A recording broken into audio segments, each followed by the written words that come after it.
I think most cricketers are going out there just trying to do the best on that particular day to help your team win. And there are days when things come off well for you, and this is one of those days a couple of days ago when everything seemed to hit the middle of the bat, and I just backed myself, followed my instincts, and it's also to do with how you train, how you prepare yourself. So far so good, but like I said, this is just the beginning of the journey for Nepal cricket. I think we're a young, fresh ODI nation, so hopefully we can maintain this status for a while and keep pushing ourselves. There will be a lot of records that will be broken in future. Let's talk about the current tri-series and just moving forward from here. You go to Oman where you play against a couple of other senior teams, Ireland being one of them.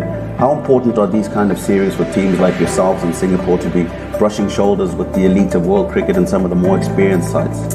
That's how you learn. As a cricketer, you only become better when you play against better opponents, better cricketers, and it's about adapting to different situations. And for us, it's an opportunity to make a mark as well. So if we want to, rub shoulders with the so-called big boys of cricket, we'll have to start doing well at your level and start beating teams that are slightly above you. So we're in this stage where, as an ODI country, we need to become the best at where we are today for us to challenge the bigger test playing countries. And Ireland and Afghanistan have been one of those prime examples where they have done well in ICC events where they managed to beat like big teams, and that way at their level they managed to become the best in associate cricket. So that's how the transformation began. For us, we would like to take up the same challenge where we become the best at this level and then take things forward. So opportunities like this will definitely help us prepare.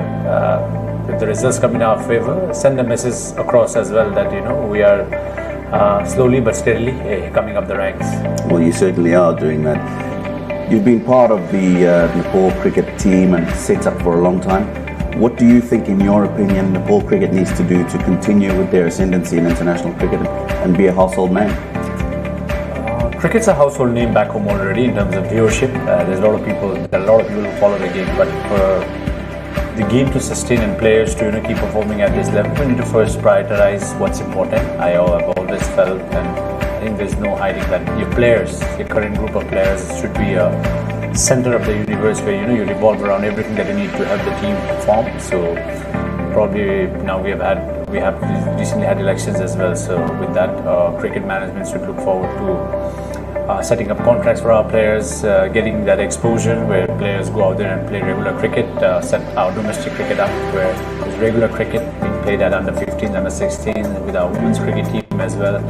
We've been doing well with limited sources. So all of these things, if you can put that into place,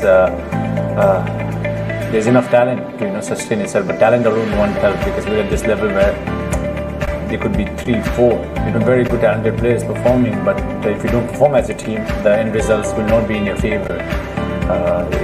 It has to be such that the whole system has an amazing talent pool of cricketers who are ready to shine at the international level, and for that you need to back these players up. And if we can have that structure in place, Nepal cricket will be heard and seen over for a very long time. You talked about the beginning of your career, what's happening now in international cricket for Nepal. Not saying that you're old, but have you thought about life after cricket? Obviously, cricket's been the most integral part of my life, where it's given almost everything that I would have ever dreamed of. I've never thought that I'd be playing for my country, but having got this opportunity, I've tried to be as honest as possible and as determined as possible to help my country prosper. So I'll definitely be in the cricket system one way or the other. As a cricketer right now, you're trying to prove yourself that you're good enough to go out there and perform and win matches for your country. That's all you can do for as long as you play.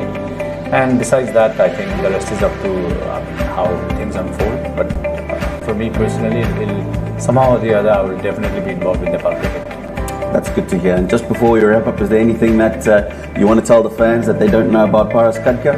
Our fans have always been our biggest strength. Keep faith in us. I think we have a very young team.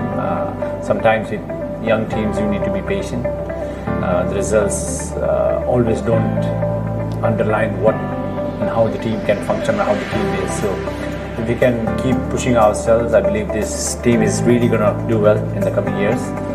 But it's about getting the support from everybody, and our fans have always been very loyal and very supportive.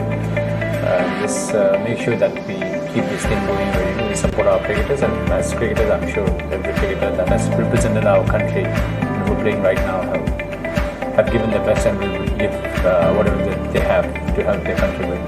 Right, Paras, thank you very much for your time. I know you've got a training practice to get to. All the best for the rest of the tournament. Thank you. And we'll see you in a couple of days. Cheers. Right, ladies and gentlemen, that was Paras Khadka, the captain of Nepal cricket.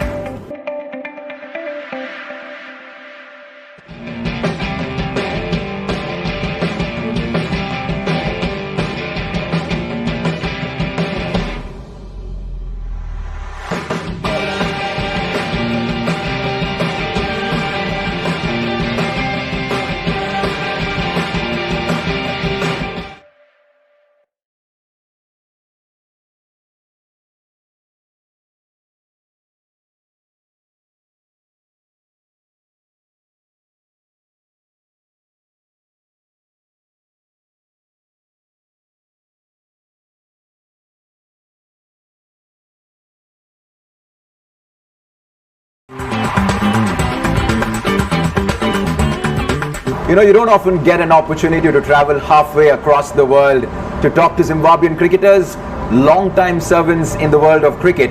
So what do you do when they come to your part of the world? You make sure you do everything possible to get some time, even if it's an off day. So here we are in humid Singapore on a wonderful Monday afternoon.